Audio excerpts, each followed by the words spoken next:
नमस्कार. विविधारिष्टमनी त्रिविधोत्पातनाशिनी प्रसीद देवी ललिते जगदंब नमोस्तुते. जगदंब नमोस्तुते. जगदंब नमोस्तुते. नवरात्र या उत्सवाच्या माध्यमातून भारतीय संस्कृतीने स्त्री शक्तीची उपासना केलेली आहे. दुर्गा, काली, सरस्वती ही स्त्री शक्तीचीच रूप. महन मंगल मातृरूप पार्वती, कलासक्त गौरी अशा रूपात आराधना केली जाते. नवरात्रीच्या पहिल्या 3 दिवसात दुर्गा देवीची पूजा केली जाते. ही पूजा दुर्गा देवीच्या ऊर्जेची आणि शक्तीची केली जाते. प्रत्येक दिवस दुर्गा देवीच्या विविध रूपांना समर्पित केलेला आहे. आपले जग स्त्री आणि पुरुष या रूपांनी नटलेले आहे. यापैकी स्त्री रूप हे सर्वांना जवळचे वाटते, कारण ते आईचे रूप असते. म्हणून देवाच्या स्त्री रूपालाही आई म्हणूनच संबोधले जाते. इतकेच नव्हे तर देवाच्या पुरुष रूपालाही आदराने आईच्या रूपात संबोधण्याचा प्रघात पडला आहे. जसे विठोबाला विठोबा माऊली आणि ज्ञानेश्वरांना ज्ञानेश्वर माऊली. स्त्री शक्तीचा जागर या अंतर्गत आपण दुर्गा देवीच्या 9 रूपात रामायणातील स्त्रियांची माहिती पाहत आहोत. आजच्या 7व्या दिवसाचे देवीचे कालरात्री रूप. या रूपात आपण त्रिजटा हिची माहिती पाहणार आहोत. त्रिजटा हे रामायणातील एक पात्र. त्रिजटा मुख्य राक्षसी होती. मंदोदरीने सीतेच्या देखरेखीसाठी तिला नियुक्त केले होते. ती राक्षसी असूनही सीतेची हितचिंतक होती. रामायणातील छोटे पात्र असून सीतेचे रक्षण तिने केले. सीतेचे मनोबल खचते आहे हे जाणून समुपदेशनही केले. तिच्या स्वभाव वैशिष्ट्याने तिची योग्यता महान ठरली.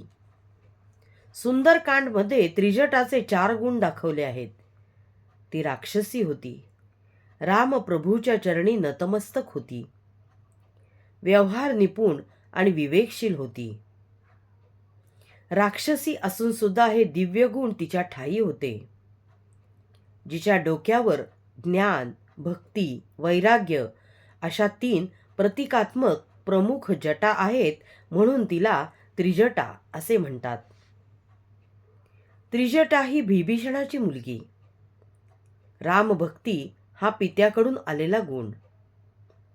सीतेला रावणाने लंकेतील अशोक वाटिकेत ठेवले होते आणि तिच्यावर पहारा ठेवण्यासाठी ठेवलेल्या स्त्री दलाची ती प्रमुख होती. सीतेचे प्राण रक्षण करणे, तिचे मन वळवणे अशी कामे तिला दिली होती. तिचा प्रेमळ स्वभाव पाहून विरह व्याकुळ आणि त्रस्त झालेल्या सीतेने तिला माता म्हणून गौरवले होते. त्रिजटा राक्षसी असूनही मानवी मनोविज्ञानाचे ज्ञान होते तिला. त्यामुळे स्त्री जातीचा स्वभाव, मानसिकता ती जाणत होती. सीतेला रामाचा विरह सहन झाला नाही, तेव्हा मरणातूर सीतेने आत्मत्याग करण्यासाठी त्रिजटेला अग्नी आणायची विनंती केली. तेव्हा रात्रीच्या वेळी अग्नी प्रज्वलित करीत नाही अशी सबब सांगून तिचे मन विचलित केले. तिचे मन शांत होण्यासाठी रामस्तुती गायली. जेव्हा हनुमान सीतेचा शोध घेत वाटिकेत आले, तेव्हा त्रिजटेने त्याला पानांमध्ये लपून बसून रामाचे गुणगान करायला सांगितले. त्यामुळे सीता हनुमान यांची भेट झाली नाही, तर हा रामभक्त आहे एवढे समजले.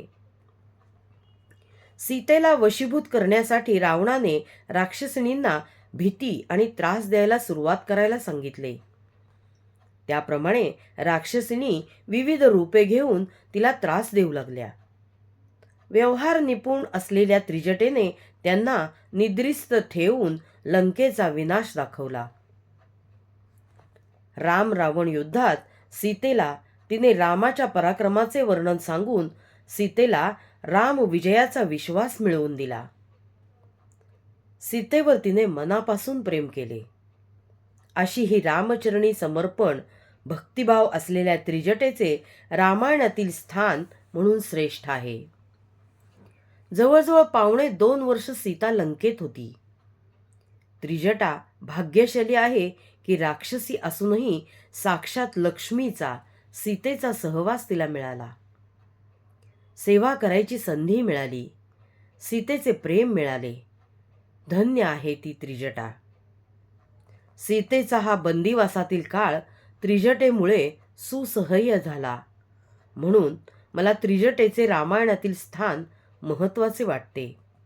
अशा ह्या त्रिजटेला माझे त्रिवार वंदन. जगदंब जगदंब जगदंब. माझा हा उपक्रम आपल्याला आवडला असल्यास लाईक कमेंट नक्की करा.